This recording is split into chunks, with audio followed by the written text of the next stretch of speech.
Bonjour et bienvenue sur Diagonale TV, championnat du monde féminin 2016. Donc Yifan Hu face à Maria Muzichuk. Alors, donc la chinoise mène d'un point, la victoire dans la deuxième partie, elle avait les blancs. Maria Muzichuk a fait une belle partie dans la troisième, elle a essayé de tenter une autre ouverture et finalement a joué une partie assez dynamique, mais n'a pas réussi à poser de véritables problèmes à son adversaire. Donc ici elle se retrouve de nouveau avec les noirs, avec le challenge qui est que si elle perd encore cette partie, ça va être extrêmement délicat pour ce championnat du monde, qui n'a que 10 parties, c'est déjà la quatrième, on est presque à la moitié. Donc il s'agit pour elle de ne surtout pas perdre, et pourquoi pas, bon bien sûr, on peut toujours espérer gagner avec les noirs, mais c'est bien sûr plus difficile. Alors, comment va jouer aussi Yifan Hu? Est-ce qu'elle va répéter les coups? On va voir ça tout de suite. Donc cette quatrième partie du championnat du monde, c'est parti avec E4. Voilà, donc elle varie pas, Yifan Hu, c'est son coup. E4, évidemment il n'y a pas de raison de varier, elle a gagné, donc c'est à l'adversaire de démontrer qu'il peut tenir. Et elle rejoue la même chose, E5 pour l'instant. Cavalier F3, cavalier C6. Alors est-ce qu'on va avoir droit de nouveau à une Ruy Lopez? Est-ce qu'on va avoir une variation sur une italienne? Est-ce qu'on va avoir un autre coup? On peut jouer, je sais pas, un peu n'importe quoi. On doit pouvoir jouer cavalier C3, on doit pouvoir jouer C3, on doit pouvoir jouer D4.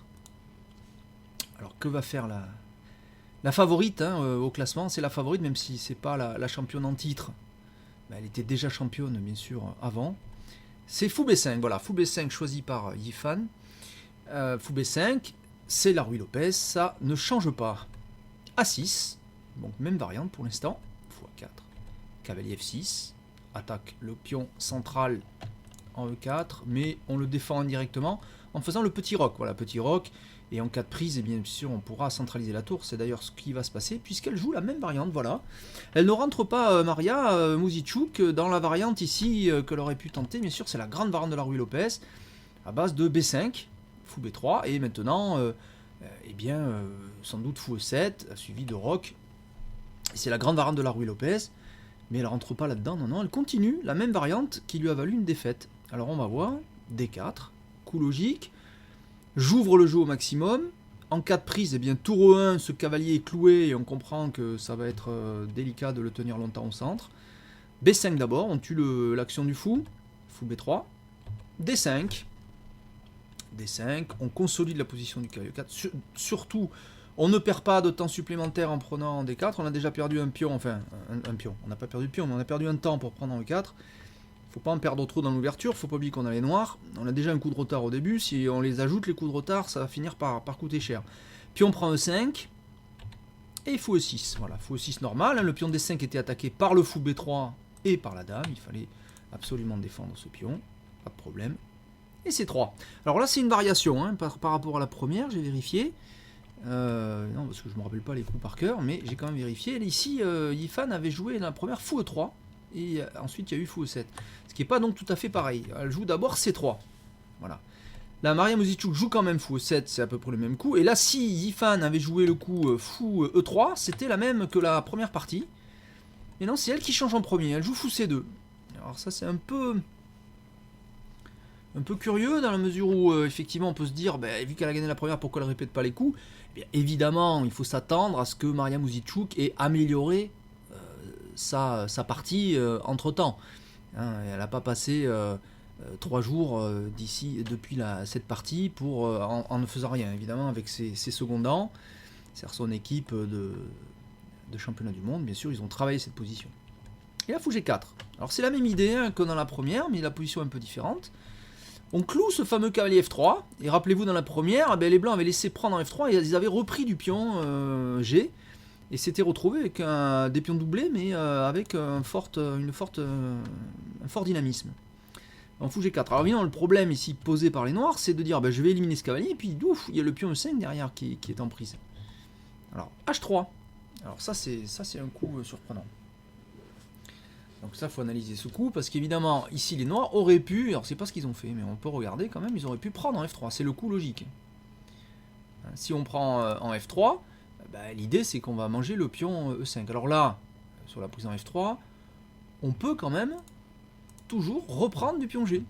Pourquoi? Ben, on fait ça, bien sûr ça casse la structure de pion a priori, mais rappelez-vous, il y a deux choses, c'est que on a la paire de fous alors qu'en face il n'y a pas. Il n'y a pas de véritable attaque contre le roi blanc, parce que là, bon, ben, on voit mal comment les noirs vont roquer du grand côté. Ici, ça serait extrêmement surprenant, puisque les blancs vont lancer très vite une attaque avec à base de A4, et tout va s'ouvrir, et c'est les noirs qui vont subir une attaque. Et ils sont pas prêts, eux, d'ouvrir le jeu de ce côté-là. Ces 3 pions, ils ont été prévus pour faire le petit roc. Si on fait le petit roc, bon, ben, le roi est certes un peu en l'air, mais bon, il n'y a pas de gros danger, quoi. Donc il y a des pions doublés en compensation, et puis surtout après on va jouer sans doute F4, et on aura un beau duo de plomb, de pions, de plomb. On pourra avoir éventuellement un beau duo de pions, donc F4, 5 au centre. C'est quand même un pion qui certes doublé, mais qui est allé quand même vers le centre.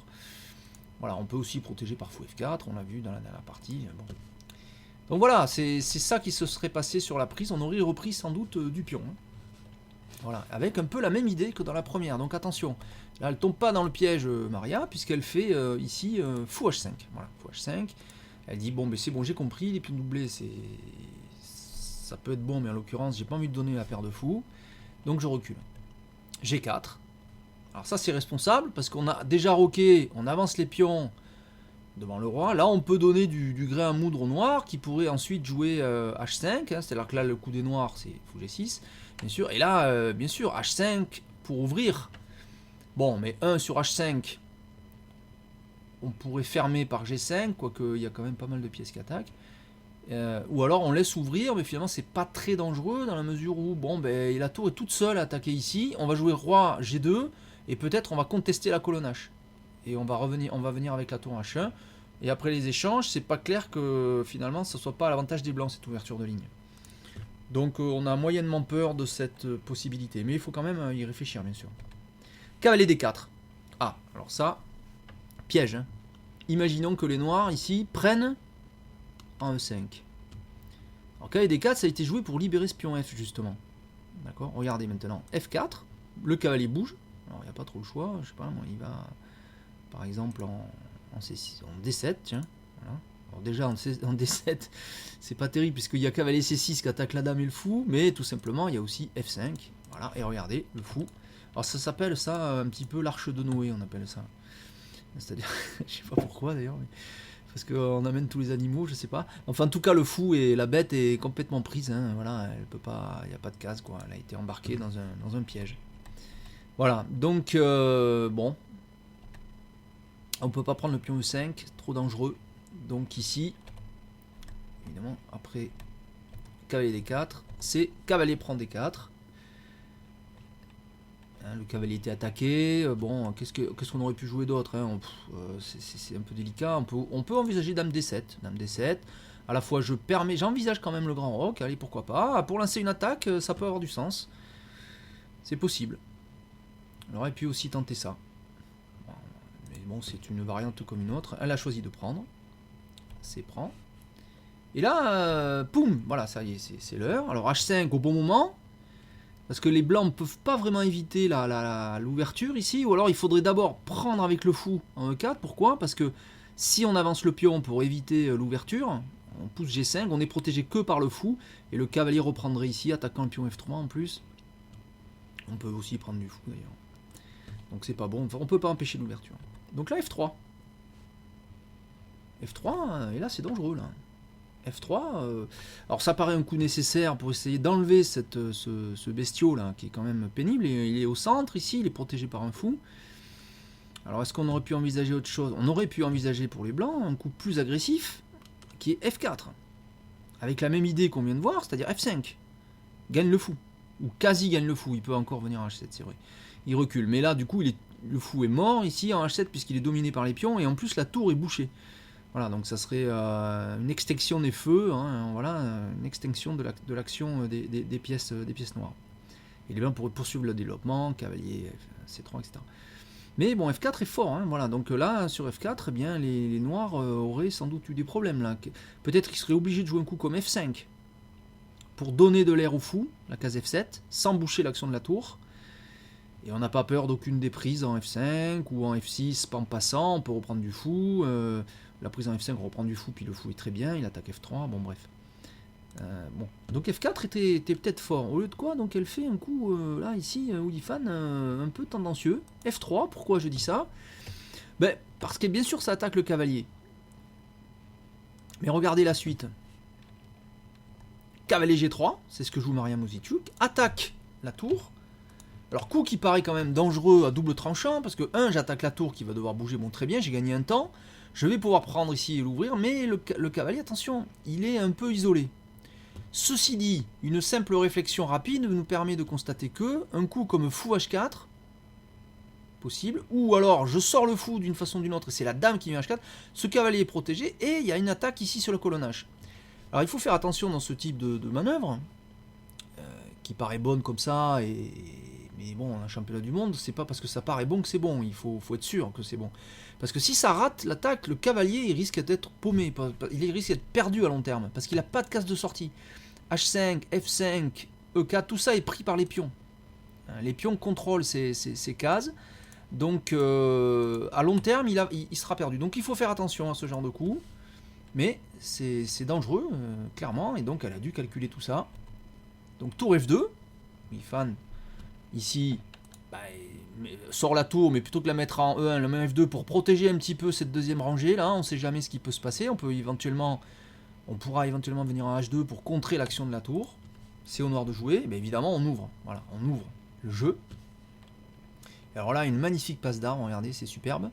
Alors ici, juste pour dire, les noirs ici, au lieu d'ouvrir, auraient pu échanger d'abord le fou. Je me demande d'ailleurs pourquoi ils l'ont pas fait. Fou prend C2, donc sans doute dame prend C2, et ensuite simplement prendre en G4. Prise, et puis tour H2, et il y a une contre-attaque sur la tour. On peut regarder cette variante, il faut absolument la regarder, parce que la partie est beaucoup plus délicate. Fou prend C2, donc je reprends de la dame. Pourquoi de la dame? Pour rajouter, regardez, je rajoute de la protection sur la deuxième rangée. Ça fait peur quand même, hein, là, un cavalier quand même qui contrôle des cases près du roi. Mais, comme j'ai dit, c'est double tranchant. Il peut être paumé aussi à long terme. Donc ici, après la prise, les noirs pourraient... Alors peut-être pas... On pourrait prendre tout de suite, mais si on prend... Puis on prend... On n'a pas peur de tour H1 échec, puisqu'on jouerait... Bon, on peut regarder, allez, on peut regarder. On va regarder. H prend G4. Ah oui, et puis en plus, il y a aussi, on peut aussi jouer dame D6, échec, et alors on peut pas défendre de la dame, puisque la tour serait perdue. Il faudrait jouer roi F8, et après on pourrait reprendre. Ouais, c'est possible aussi. Donc c'est délicat, c'est délicat. Donc ils prennent pas les noirs tout de suite, ils se pressent pas, donc ça c'est bien joué de la part de Maria Muzitchuk. Elle joue un coup beaucoup plus subtil et beaucoup plus juste. C'est bien entendu le coup ici. Pardon. Alors, elle jouerait, hein, parce que c'est pas la partie. Elle jouerait le coup dame D7. Voilà, dame D7. Puisque dame D7, ben, j'enlève cette possibilité de dame C6 échec, faut faire attention. Je me prépare pourquoi pas le grand roc. Là, j'ai plus peur que les blancs attaquent, parce que c'est moi qui je vais attaquer en premier ici. Je vais prendre, et je risque de doubler les tours avec un mat. Hein. Là, il va y avoir un mat, c'est sûr. Hein. Avec un cavalier proche du roi, les tours qui arrivent, il y a mat ou il y a gain de matériel, il va y avoir des choses. Il va y avoir des calculs et des combinaisons. Et là, bon, mais c'est délicat, vous voyez, là, ici, bon, ben, il y a quand même une pression noire. Hein, la prise ici risque de venir à n'importe quand. Peut-être on peut boucher avec les blancs, mais si on bouche, le problème de boucher, c'est que ça donne tout au noir, parce que le cavalier peut sortir, du coup, en F5, alors que là, le problème qu'il a, c'est qu'il peut pas sortir, ce qui est le contre-coup de cette attaque, hein, c'est-à-dire qu'on a un risque sur ce cavalier. G5, je mets le cavalier F5, et puis il pourra venir en H4, après, enfin, il va être monstrueux ce cavalier, hein, une super case ici. Donc on peut pas boucher, donc on est à la merci de l'ouverture en G4 des noirs quand ils veulent. Donc on peut préparer en fait, on peut faire le roc, le grand roc, on peut peut-être doubler les tours et après prendre en G4. On peut attendre longtemps avant de prendre. Mais les blancs peuvent aussi jouer fou F4, attaque le cavalier. Et là, cette fois, il faut réagir tout de suite. En plus, on sort une pièce, ce qui semble efficace. Et les noirs peuvent protéger, mais s'ils protègent par H4, il n'y aura plus d'ouverture. Ouais, c'est toujours à double tranchant, ces histoires. Hein. Voilà, donc voilà ce qui aurait pu se passer. Au lieu de quoi, sur tour F2, elle joue peut-être le moins précis, je sais pas si c'est moins précis ou pas d'ailleurs, j'en sais rien. Elle joue H prend G4. Bon, H prend G4, ça a l'air fort quand même, j'ouvre le jeu, bon, très bien. au lieu d'échanger. Mais le problème, c'est que les blancs ont l'intermédiaire. Fou prend. Je prends en G6 d'abord. Bah, j'élimine ce fou. J'affaiblis tout petit peu le roi noir, ce qui peut être utile. Et puis en cas de prise ici, peut-être un coup comme dame C2 menace à la fois dame prend G6 échec, mais aussi pourquoi pas dame C6 échec, on l'a vu un petit peu.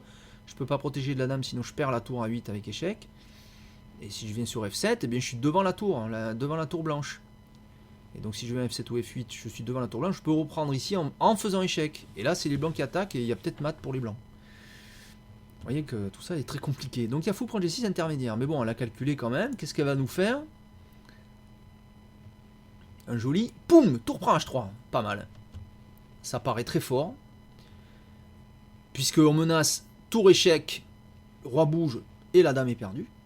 Il faut faire quelque chose. Le fou reste en prise.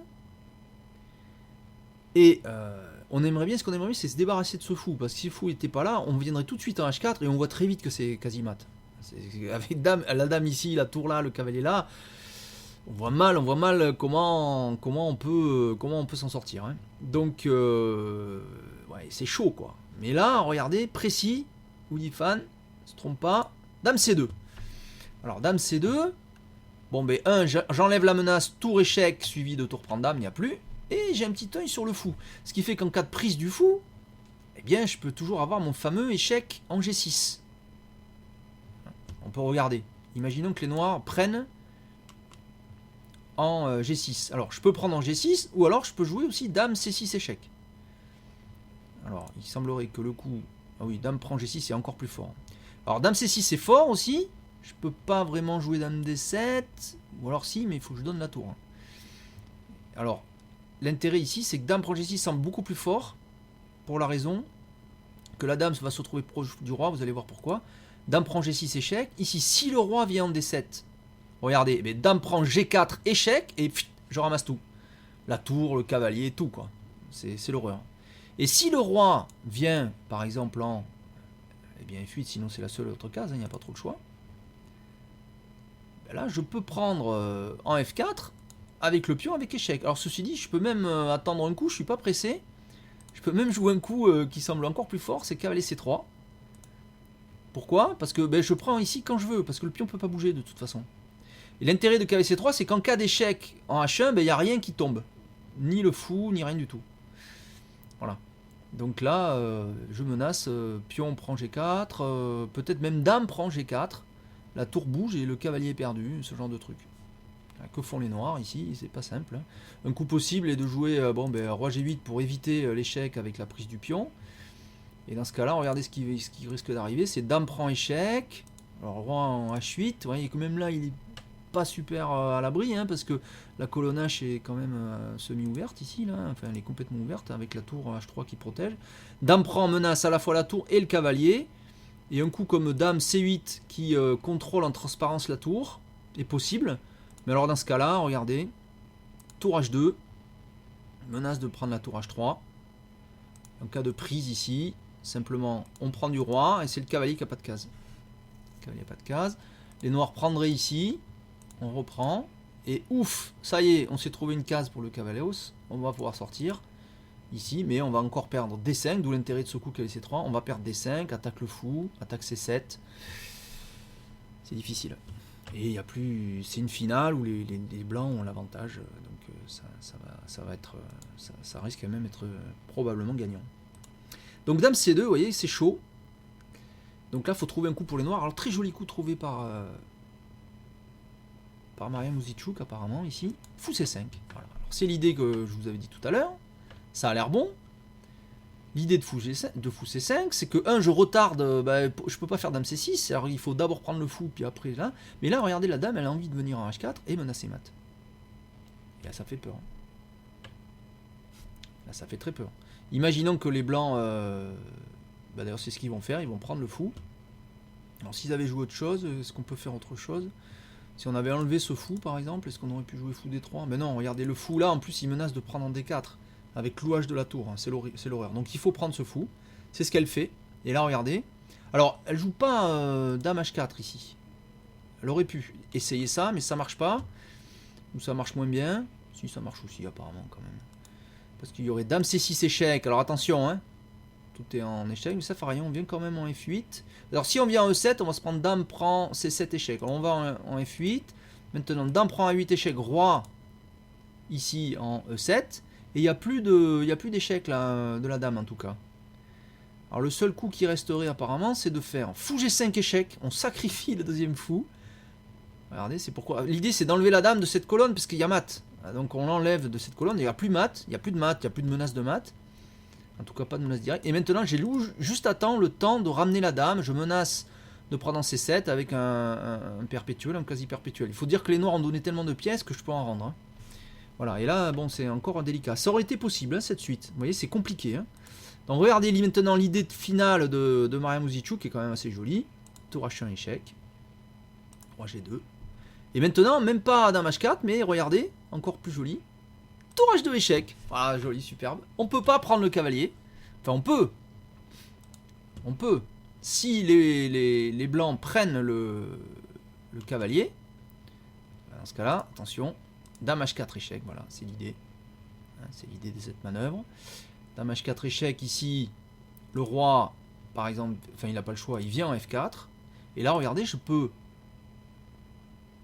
prendre en F3 en faisant échec de la Dame. Et là, les noirs, les blancs vont se prendre en prêt. Dame prend tour avec échec. Et ensuite, on va continuer les échecs. Ça va être l'horreur. Parce que par exemple, ça, on va faire Dame prend F2 échec. Roi, alors là, en D3. Là, c'est poussif. Hein, regardez tout ça. Par exemple, ici, Dame F1 échec. Roi en C3. Je prends C1. Ah, c'est l'horreur. Hein. Le roi va bouger. Et je peux même prendre B2 ou prendre la Dame. Prendre le fou à la fin. Vous voyez que les noirs sont gagnants. Il y a une qualité de plus. Et on peut sans doute faire mieux dans cette position encore. Donc c'est l'horreur. Vous voyez que l'attaque est très très forte. Alors, imaginons maintenant que sur tour H2, échec, les blancs prennent la tour. Ça c'est l'autre coup. Il faut le regarder. Ça paraît le coup logique. Évidemment la tour est en prise. Bon, regardez, le problème c'est ça. Pouf, d'où l'idée fou C5. Vous avez vu, on a libéré l'action de la Dame. Échec. Où va le roi? Bah il n'y a pas trop de choix. Si je viens en G1... regardons-le tout simplement. Regardez, très joli mat. Boum. Là c'est mat, protégé par le cavalier. Et la tour F2 empêche le roi de sortir. Très joli mat. Et là si on vient en G2, ben, c'est pareil. C'est juste que ça retarde. Ça retarde d'un coup. Puisqu'il y a Dame H3 échec. Roi G1. Et c'est le même mat par Dame H1. Voilà, donc vous voyez que c'est quand même... alors c'est une combinaison, mais une combinaison de nul. Voilà. Tac, hop. Donc je reviens. Dame prend C5. Tour échec. Roi G2. Tour H2. Roi G1. Tour H1 échec. Et voilà. Et ça va pas plus loin. La partie est nulle par échec perpétuel. Les noirs ne peuvent pas espérer plus. Ils ont quand même donné pas mal de matériel. S'ils prennent le fou ici... C'est dangereux puisqu'ils vont se prendre Dame C6 échec, le roi va devoir bouger, on va prendre en G4 et le fou va sortir en plus. Oui, en plus le fou va sortir. Il y aura un échec si le roi vient en E7. Si le roi bouge, on va se prendre en F.G4 échec, bref, etc. etc. Ça risque d'être très très... ça sera très dangereux. Voilà, c'est très difficile d'aller chercher autre chose ici. Mais c'est quand même un beau nul, je dirais une belle partie nulle de combat, sans doute une préparation, hein, parce que jouer ses coups en partie c'est quand même tendu, on n'est pas très loin de l'ouverture, hein, puisqu'on est au 21e coup, donc il est possible que cette combinaison de nuls ait été étudiée, et bien étudiée avant par Maria Muzichuk. Alors c'est un bon point pour Maria, puisqu'on avait peur hein, qu'elle s'écroule dans ce match, après sa défaite dès la deuxième partie. Mais non, elle tient bien cette fois avec les noirs, donc elle a posé des problèmes à Wei Fan, qui doit donc maintenant, qui devra réfléchir à comment aborder la suite avec les blancs. Et puis, bon, mais Maria maintenant aura les blancs pour tenter de revenir au score. Et donc, elle est bien partie dans ce match maintenant pour poser des problèmes, malgré son point de moins. Voilà, elle a démontré qu'elle pouvait tenir, et ça, c'est bon pour la suite des opérations pour nous, les spectateurs, pour nous qui suivons ce championnat du monde. Le suspense est bien là, et Maria Muzichuk a démontré qu'elle avait ses chances. Il faut éviter, bien sûr, de refaire un désastre comme dans la deuxième. Voilà, merci de m'avoir suivi donc pour cette partie numéro 4 du championnat du monde féminin 2016 sur Diagonale TV. Rendez-vous sur le site aussi de Diagonale TV. Il y a un salon de discussion d'ailleurs sur lequel vous pouvez venir. C'est un salon XMPP, alors ça c'est pour les informaticiens. Vous pouvez créer un compte qu'on appelle un compte Jabber. Je vous invite à le faire parce que c'est un nouveau moyen de communication libre, hein, c'est-à-dire qu'on ne dépend pas d'un centre particulier. Et vous pouvez alors discuter sur le salon directement depuis le site web ou alors avec un logiciel de chat. Voilà, sans passer par les mastodontes du net qui centralisent tout. Là, vous pourrez le faire de façon décentralisée et vous connecter à vos amis ou discuter sur le salon Diagonale TV si vous avez envie, etc. Voilà, donc à bientôt sur Diagonale TV. Merci de m'avoir suivi et donc rendez-vous pour la partie numéro 5 bientôt de ce championnat du monde 2016. Au revoir.